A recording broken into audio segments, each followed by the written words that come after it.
Baik, kita lanjutkan. Allah perintahkan kepada Nabi kita Muhammad SAW, qul, katakan, aku berlindung kepada Allah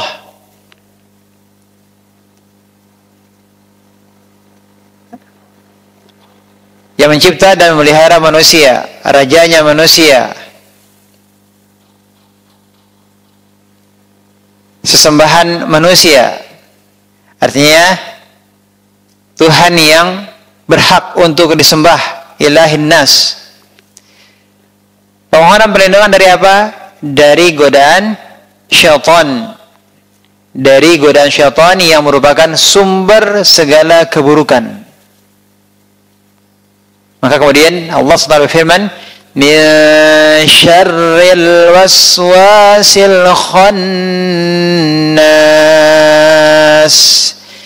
Min syarri, dibaca tipis, tidak ditebalkan, tidak bacanya syar, ya, tapi langsung tipis, syarri, ri, ya, syarril waswasil khannas,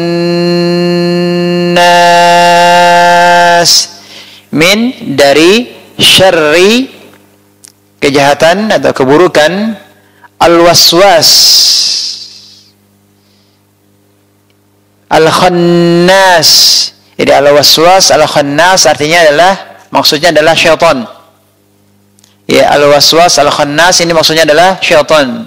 Artinya berlindung dari kejahatan dan keburukan syaitan. Yang Allah sifati syaitan ini adalah al-waswas, al-khannas. Apa yang dimaksud dengan al-waswas, al-khannas? Ya, semuanya telah dijelaskan pada tafsir surat Al-Falaq yang kita pelajari sebelumnya tentang sumpah iblis. Iblis bersumpah, apa sumpahnya, Bu? Bersumpah untuk menyesatkan seluruh manusia. Itu sumpah iblis. Menyesatkan seluruh manusia. Al-Khannas secara bahasa artinya adalah ar-raja', yang selalu kembali. Maksud dari Khannas adalah syaitan dan dia bersembunyi. Ya, Al-Khannas bersembunyi, ya, yang bersembunyi. Maksudnya adalah syaitan bersembunyi dan menjauh ketika manusia mengingat Allah. Ketika manusia mengingat Allah, maka syaitan akan menjauh dan bersembunyi. Kemudian akan kembali lagi untuk menggoda manusia ketika manusia lalai.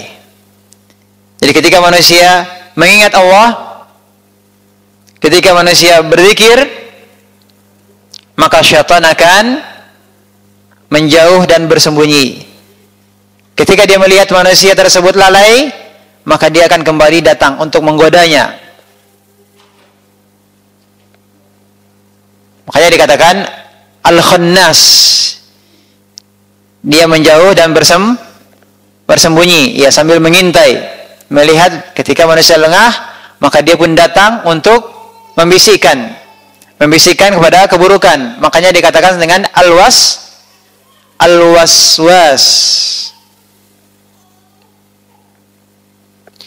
Dan adalah sunnatullah, takdir Allah dan keputusan Allah bahwa masing-masing diberi ujian. Ada syaitan yang selalu dekat untuk mengganggu dan menggoda. Setan ini sering kita mendengar namanya adalah qarin. Kenapa mendengar nama qarin? Secara bahasa qarin itu artinya teman dekat atau kawan dekat.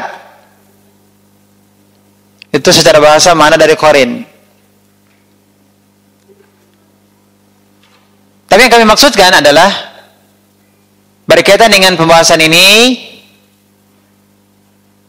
syaitan yang berusaha untuk membisiki agar kita bermaksiat, wal'iyadu billah, inilah yang dimaksud dengan qarin. Dan masing-masing kita, di dekat kita ada qarin. Masing-masing kita ada qarin. Demikian juga Nabi kita Muhammad SAW, tidak terkecuali. Beliau pun juga ada qarin. Hanya saja Nabi kita Muhammad SAW, dengan keimanan beliau, seorang Nabi dan Rasul,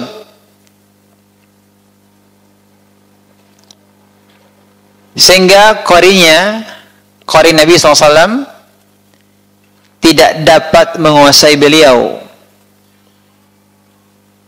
Ya, tidak bisa menggoda, apalagi menguasai Rasulullah SAW. Adapun kita, manusia biasa, maka kita harus berjuang. Ya, bersungguh-sungguh berjuang. Bersusah payah kita berjuang untuk bisa kita selalu dekat dengan Allah SWT. Agar apa, Bu? Mengalahkan qarin, setan yang dekat, yang suka membisikkan. Membisikkan apa? Untuk berbuat maksiat. Nabi SAW bersabda, "Ma minkum min ahadin illa qad wukila bihi qarinuhu." Tidaklah di antara kalian meski satu orang pun kecuali dia memiliki satu qarin. Jadi masing-masing kita ada qarinnya. Tadi adalah sudah sunnatullah, ketetapan Allah SWT. Allah takdirkan masing-masing dari kita, setiap manusia, dia memiliki yang dekat. Memiliki yang dekat. Itu syaitan yang membisiki untuk mengajak kepada kemaksiatan. Qalu wa anta ya Rasulullah, maka para sahabat juga bertanya, ya Rasulullah, berarti engkau juga ada qarin? Apa kata Nabi SAW? Naam, iya, aku juga. Illa anna Allah ani alaih. Ya, illa anna Allah a'anani alaih. Aku juga ada qarinnya. Ya Allah jadikan untukku juga ada qarin. Tetapi a'anani alaih. Akan tetapi aku diberi pertolongan secara khusus oleh Allah SWT, sehingga dia tidak berani dan tidak bisa menggangguku. Fa'aslama, bahkan dia masuk Islam. Fala ya'muruni illa bi khair, maka tidak akan menyuruhku kecuali kepada kebaikan. Qarinnya Rasulullah SAW justru apa? Menyuruh kepada kebaikan. Maka berarti ada qarin yang selalu merintahkan untuk kita bermaksiat. Oleh karenanya Allah merintahkan untuk berlindung dari syaitan. Min syarril waswasil khannas. Meminta perlindungan dari syaitan yang disifati oleh Allah dengan al-waswas al-khannas. Setan yang sering bersembunyi dan membisiki dada manusia. Jadi al-waswas al-khannas adalah apa, Bu? Syaitan yang sering, bukan hanya sekali bersembunyi atau sekali membisik, tidak, tapi disifati dengan al-waswas al-khannas. Syaitan yang sering bersembunyi dan membisiki dada manusia. Al-Imam Ibnu Qayyim menjelaskan hal ini dalam kitab beliau Bada'i'ul Fawaid. Beliau mengatakan, wa ta'ammal hikmatal Qur'anil Karim wa jalalatahu.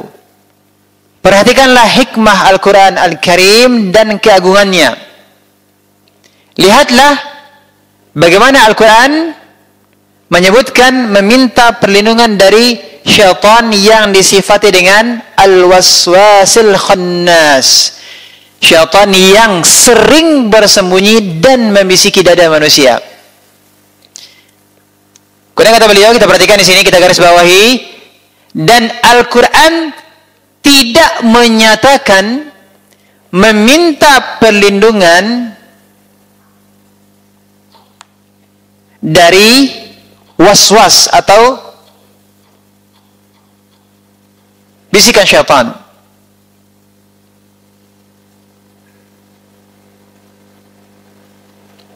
Ya, perhatikan sekali lagi.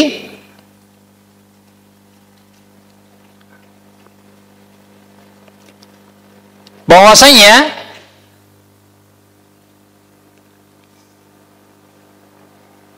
Al-Quran memerintahkan untuk minta perlindungan dari syaitan. Ya, minta perlindungan dari syaitan yang Allah sifati dengan al-waswas al-khannas. Dan Al-Quran tidak menyatakan meminta perlindungan dari waswas atau bisikan syaitan. Kenapa? Agar permohonannya mencakup perlindungan dari seluruh kejahatan dan keburukan syaitan.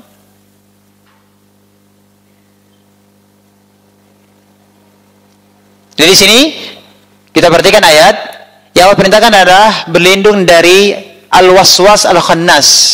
Al-waswas al-khannas maksudnya apa, Bu? Syaitan. Jadi kita diperintahkan untuk meminta perlindungan dari keburukan syaitan. Kata Ibnu Qayyim, kita tidak diperintahkan untuk minta perlindungan dari bisikan atau godaan atau waswas dari syaitan. Tapi Allah perintahkan untuk berlindung dari syaitan yang disifati dengan al-waswas al-khannas, yang sering bersembunyi dan membisiki dada manusia. Maka ketika redaksinya adalah sifatnya umum, meminta perlindungan kepada Allah dari keburukan syaitan, yang diantara sifat syaitan yang sangat berbahaya dan yang sangat kuat pengaruhnya dan paling luas dampak kerusakannya adalah waswasah, ya, ini bisikan syaitan. Karena bisikan itulah awal dari kehendak. Bisikan itu adalah awal dari kehendak. Maka kemudian Ibnu Qayyim menjelaskan, pada asalnya hati dalam kondisi kosong dari keburukan dan maksiat. Ini pada asalnya.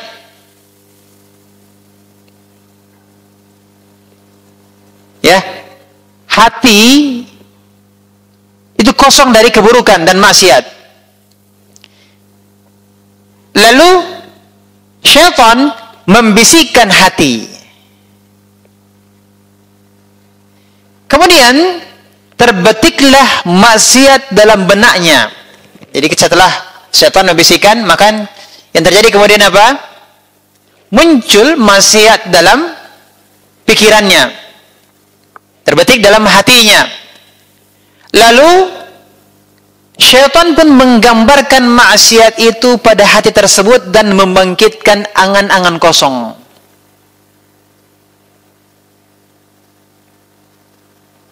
Lalu menjadikan hati bersyahwat. Kemudian syaitan menghiasinya dan mengindahkannya, menjadikannya nampak indah. Lalu menjatuhkannya dalam khayalan-khayalan yang menjadikan jiwanya condong dan tertarik kepada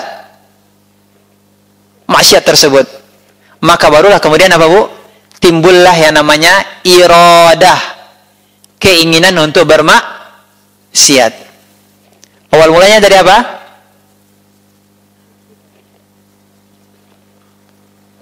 Bisikan syaitan. Awal mulanya berasal dari bisikan syaitan.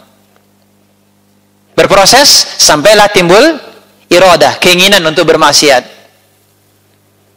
Lalu syaitan terus mendatangkan khayalan, ya, memberikan angan-angan, menjadikannya bernafsu, membuatnya lupa terhadap bahaya maksiat.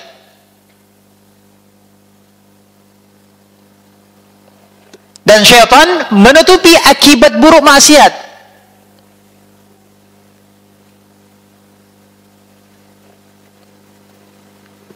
Lalu syaitan menghalanginya dari memandang akibat buruknya. Akibat buruk maksiat. Akhirnya dia tidak melihat kecuali maksiat di hadapannya. Akibat buruknya sudah terhalang, dihalangi oleh syaitan. Jadi di depannya hanya ada maksiat dan hanya kelezatan bermaksiat. Maka dia lupa semua yang akan muncul akibat maksiat. Apa yang terjadi kemungkinan? Yang terjadi kemudian adalah meningkatnya iradah. Tadi kan timbul iradah. Sekarang sampai pada tingkatan apa? Iradahnya meningkat. Keinginan bermaksiatnya menjadi azimah. Menjadi azam. Menjadi tekad. Tekad yang kuat untuk bermaksiat. Kalau tadi hanya keinginan untuk bermaksiat, sekarang tekad yang kuat untuk bermaksiat. Kata Ibnu Qayyim, lalu hati pun semakin semangat untuk bermaksiat. Ini sudah ada keinginan yang kuat ini. Sudah ada azam, tekad yang kuat ini untuk bermaksiat. Lalu apa yang dilakukan oleh syaitan? Ketika hatinya sudah semangat untuk bermaksiat, syaitan pun mengirim pasukannya. Siapa pasukan syaitan? Orang-orang yang buruk. Untuk membantu mencari maksiat tersebut. Bagaimana supaya maksiat tersebut bisa terlaksana? Nih, syaitan ada pasukannya. Bahkan kemudian syaitan mengirimkan tambahan bantuan kepada pasukan tersebut.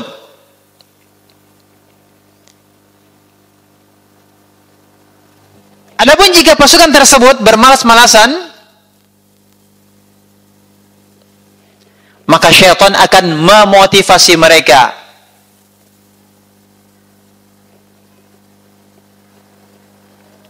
Jika tidak semangat, maka syaitan akan menggelisahkan mereka. Dan Allah sebutkan tentang hal ini, surat Maryam ayat 83, Alam tara anna arsalna syayatin 'alal kafirin ta'uzzuhum azza. Tidakkah kamu lihat bahwasanya kami telah mengirim syaitan-syaitan itu kepada orang-orang kafir untuk menghasung mereka berbuat maksiat dengan sungguh-sungguh. Yaitu syaitan menjadikan mereka gelisah kalau tidak bermaksiat. Setiap kali mereka malas atau berlambat-lambat, maka syaitan menggelisahkan mereka, mengganggu mereka. Sehingga syaitan senantiasa menggiring setiap hamba kepada dosa. Nah ini Bu, seseorang jatuh kepada dosa, awal mulanya dari apa? Bisikan syaitan. Sehingga kemudian timbullah iradah, keinginan untuk bermaksiat. Kemudian sampai pada azam, tekad yang kuat untuk maksiat. Kemudian setan mengirimkan tim sukses. Ya, pasukan-pasukannya untuk mensukseskan apa? Rencananya menjebloskan hamba Allah ini kemana? Ke dalam kubangan dosa.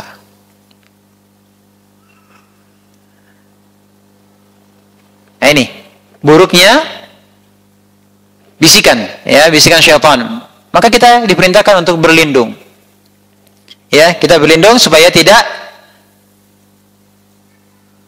sampai pada ya ada iradah, ada azam. Dan kita berlindung kepada Allah SWT sampai jangan sampai jatuh pada dosa. Alladzi yuwaswisu fi sudurin nas.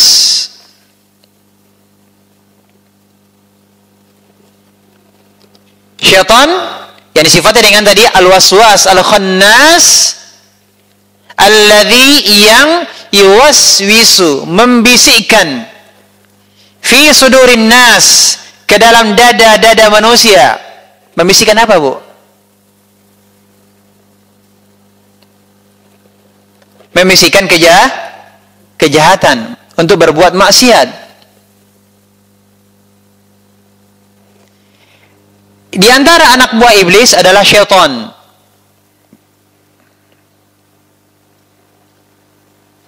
Dan godaan syaitan sangat banyak, beragam. Di antaranya adalah dengan membisikkan keburukan di hati manusia. Tadi sudah kita jelaskan perkataan Imam Ibnu Qayyim, mulai dari menggambarkan keburukan, sesuatu yang buruk digambarkan indah. Kemudian diiming-imingi janji.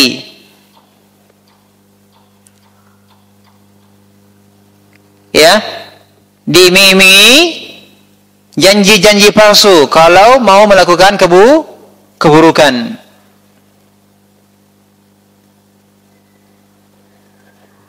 Menyemangati manusia untuk melakukan maksiat. Dikasih motivasi untuk bermaksiat. Dan sebaliknya juga menakut-nakuti orang yang hendak melakukan kebaikan.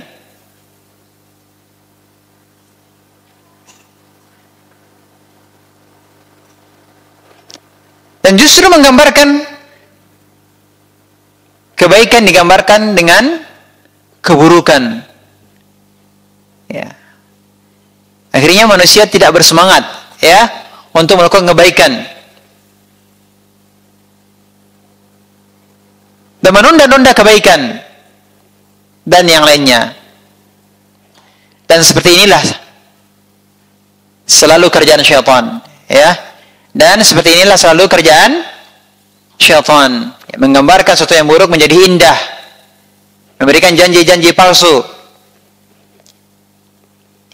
memberikan semangat, dorongan untuk bermaksiat. Orang yang ingin berbuat kebaikan ditakut-takuti, yang buruk dijadikan indah, dan kebaikan digambarkan dengan keburukan. Yang terjadi tidak bersemangat untuk meraih pahala Allah SWT. Apa yang terjadi? Menunda-nunda kebaikan dan yang lainnya. Inilah kerjaannya syaitan. Alladzi yuwaswisu fi sudurin nas. Oleh karenanya Nabi SAW bersabda dalam sebuah hadis bahwasanya syaitan itu menyusup ke dalam aliran darah manusia. An Safiyah binti Huyai, dari Safiyah binti Huyai, dia berkata, pernah Rasulullah SAW ketika sedang beriktikaf, lalu aku, kata Safiyah, mendatangi Rasulullah SAW. Aku mengunjungi Rasulullah SAW yang sedang iktikaf di malam hari. Ya, aku bercakap-cakap, berbincang-bincang dengan Rasulullah SAW. Kemudian aku ingin pulang, kata Safiyah. dan Rasulullah SAW berdiri kemudian mengantarkanku. Tiba-tiba ada dua orang Ansar lewat. Ketika keduanya, dua orang Ansar ini melihat Rasulullah SAW, melihat Rasulullah SAW dengan seorang wanita, maka mereka mempercepat langkah kakinya. Kemudian Nabi SAW mengatakan, ala rislikuma, innaha Safiyah bintu Huyai. Pelan-pelanlah. Ya, maksudnya jangan tergegas. Kenapa kalian cepat-cepat pergi? Pelan-pelanlah. Sesungguhnya wanita ini adalah Safiyah binti Huyai. Siapa? Istri Rasul? Istri Rasulullah SAW. Maka dua sahabat Ansar ini kemudian mengatakan, Subhanallah ya Rasulullah. Subhanallah wahai Rasulullah. Maksud mereka apa? Dengan mengatakan Subhanallah, maksud mereka berdua adalah, ya Rasulullah, Subhanallah, tidak mungkin kami akan berprasangka jelek kepada Anda. Maka mereka mengatakan apa? Subhanallah. Apa hukum berprasangka jelek kepada Rasulullah, Bu? Apa hukum berprasangka buruk kepada Rasulullah? Kufur. Hukum berprasangka buruk kepada Rasulullah adalah kufur. Kemudian Rasulullah SAW bersabda, Inna syaitana yajri minal insani majrad dam, wa inni khasyitu an yakhdhifa fi qulubikuma su'an, aqala syai'a. Jadi ketika Rasulullah SAW mendengar bahwasanya kami tidak mungkin berprasangka buruk kepadamu wahai Rasulullah. Ketika Rasulullah SAW mendengar ucapan mereka berdua ini, dua sahabat Ansar ini mengatakan bahwa kami tidak akan mungkin berprasangka buruk terhadapmu ya Rasulullah. Apa kata Rasulullah SAW? Sesungguhnya syaitan menyusup dalam diri manusia melalui aliran darah. Aku khawatir sekiranya syaitan itu menyusupkan kejelekan ke dalam hati kalian berdua. Apa maksudnya, Bu? Menyusupkan kejelekan dalam hati kalian berdua? Menjadikan kalian berdua apa? Berburuk sangka terhadapku. Makanya Rasulullah cegah, langsung Rasulullah potong. Rasulullah langsung berikan penjelasan bahwa ini bukan orang lain, ini istriku Safiyah. Hadis riwayat Bukhari dan Muslim.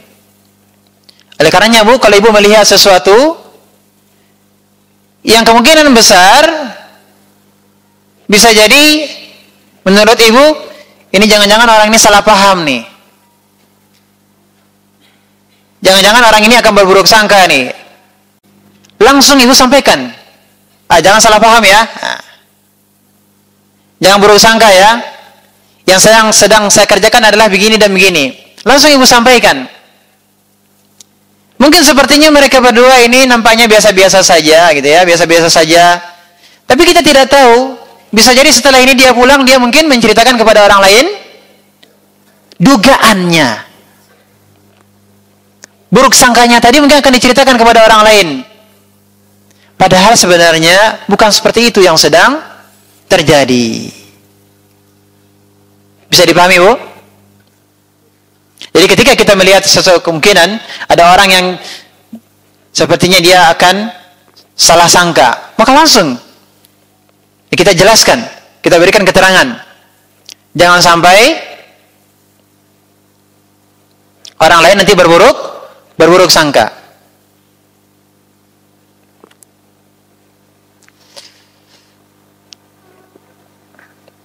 Jadi awalnya mereka berdua tidak suzon. Tetapi bisa jadi, sekali lagi, bisa jadi setelah beberapa lama su'uzon itu muncul dalam diri mereka. Datangnya dari mana su'uzon tadi? Dari syaitan. Mungkin ketika mereka melihat Rasulullah SAW bersama dengan seorang wanita, ketika itu mereka tidak suudzon.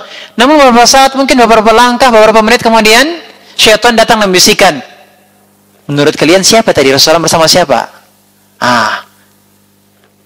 Akan muncul pertanyaan, siapa tadi ya? Ketika mereka berpawasan dengan Rasulullah SAW, mungkin tidak suudzon. Tapi datang syaitan, ya, menyusupkan keburukan ke dalam hati mereka. Itu yang dikhawatirkan. Was-was tadi, ya, bisikan tadi ke dalam hati. Oleh karenanya Rasulullah mengatakan ini syirkus safiyah. Untuk apa? Untuk menghilangkan suudzon yang akan dilemparkan oleh syaitan. Jadi demikianlah kelakuan syaitan. Syaitan itu seringkali mendikte. Yang banyak terjadi ini biasanya di rumah tangga. Ya, banyak pertikaian, perceraian, gara-gara apa? Sebabnya adalah salah sangka atau buruk sangka. Suami buruk sangka terhadap istri. Dan istri buruk sangka terhadap suami. Yang paling berperan adalah siapa? Syaitan. Ya. Jadi sebelum buruk sangka itu muncul, maka asalnya kedua belah pihak masih bisa saling memberikan uzur dan memikirkan kemungkinan yang baik. Mungkin dia berbuat itu karena ini. Masih memberikan uzur. Masih memberikan apa? Uzur. Mungkin ada kemungkinan yang baik. Tapi datang syaitan akan mendikte untuk memilih kemungkinan yang buruk. Padahal kemungkinan-kemungkinannya masih banyak kemungkinan yang baik. Tapi itulah syaitan datang untuk mendiktekan kemungkinan yang buruk. Oleh karenanya Nabi SAW bersabda, "Iyyakum wadh-dhanna fa inna dhanna akdzabul hadits." Jauhilah prasangka. Karena prasangka itu adalah perkataan yang paling dusta. Prasangka itu adalah perkataan yang paling dusta. Hadis riwayat Bukhari dan Muslim. Inilah tafsir dari ayat alladzi yuwaswisu fi sudurin nas. Kemudian berikutnya adalah minal jinnati wan nas, dari golongan jin dan manusia. Apa maksudnya dari golongan jin dan manusia?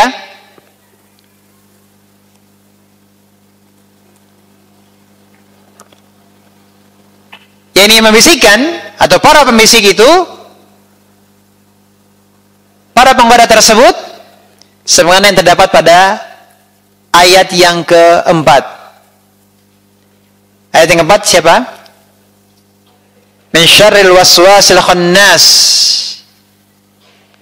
Bahwasanya syaitan yang membisik-bisik ada dari golongan jin dan ada pula dari golongan manusia. Para pembisik tersebut yang membisikkan keburukan ada dari golongan jin dan ada juga dari golongan manusia.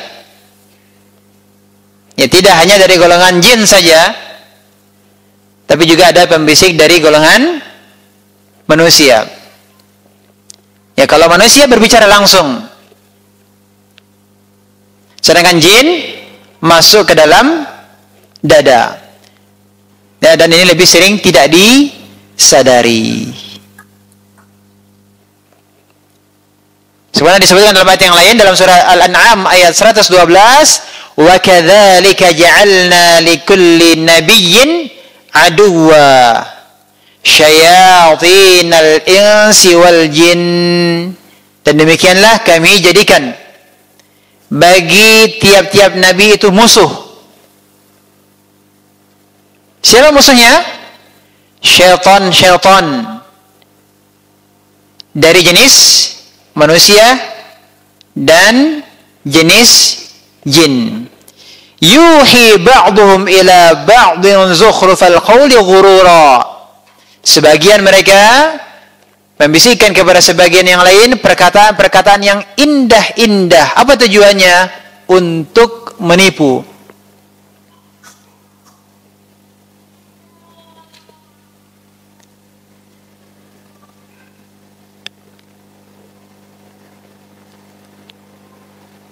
Kemudian berikutnya adalah tadi kita sebutkan ada yang disebut dengan iblis, ada syaitan, ada jin. Apa perbedaan masing-masing? Kalau jin itu mencakup iblis, mencakup pula jin yang baik maupun jin yang jahat. Bedanya, iblis diberi umur yang panjang oleh Allah SWT untuk menggoda manusia. Jadi berikan umur yang panjang, ditangguhkan, tidak mati sampai hari kiamat.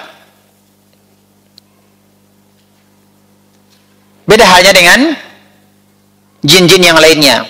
Ini tangguhkan kematiannya hanya iblis. Adapun jin-jin yang lain tidak ditangguhkan kematiannya. Adapun syaitan itu adalah sifat yang buruk. Syaitan itu adalah sifat yang buruk. Jin yang buruk disebut apa, Bu? Syaitan. Jin yang buruk disebut dengan syaitan. Dan manusia yang buruk juga disebut syaitan. Jadi syaitan itu adalah sifat. Syaitan itu adalah sifat.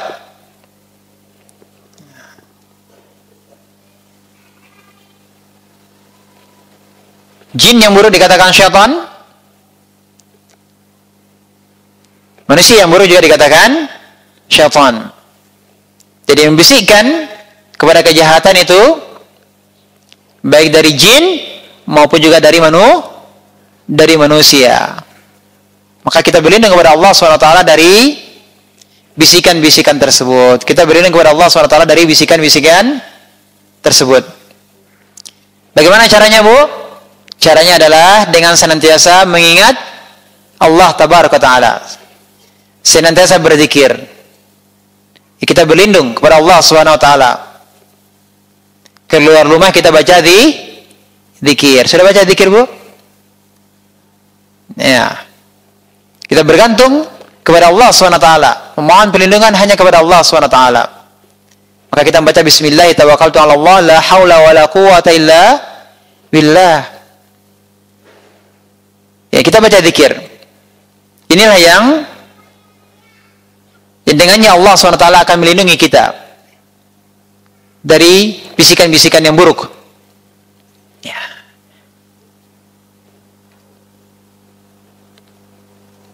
Kemudian sebagai penutup surat An-Nas ini, sebagaimana surat Al-Fatihah yang menjadi surat yang pertama atau surat pembuka, dan An-Nas adalah sebagai surat penutup. Di antara isi dari surat pembuka, yakni surat Al-Fatihah, adanya permohonan kepada Allah SWT. Apa yang diminta? Minta hidayah. Ihdinas siratal mustaqim. Hidayah ke jalan yang lurus.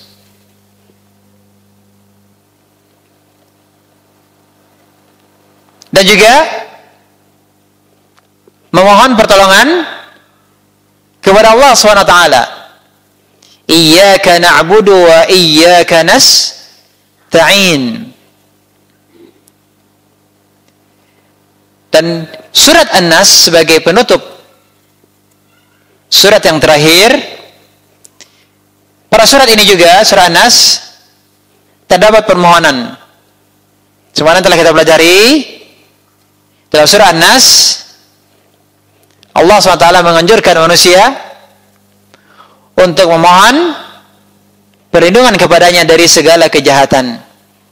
Memohon perlindungan kepada Allah SWT dari segala kejahatan, termasuk kejahatan bisikan syaitan, apakah itu jin maupun manusia. Demikian yang dapat kita pelajari kesempatan ini, mudah-mudahan bermanfaat, dan semoga Allah SWT senantiasa melindungi kita dan keluarga kita dari segala keburukan, dan semoga Allah SWT senantiasa memberikan kita hidayah untuk semangat menuntut ilmu, mempelajari Al-Quran dan mengamalkannya, dan menjadikan kita husnul khatimah. Allahumma amin. Wa sallallahu ala nabiyyina Muhammadin wa ala alihi wasallam. Subhanaka bihamdika asyhadu an la ilaha illa anta astaghfiruka wa atubu ilaik. Wassalamualaikum warahmatullahi wabarakatuh. Ya, silakan mungkin azan dulu. Ya, setelah azan insyaallah kita buka sesi tanya jawab.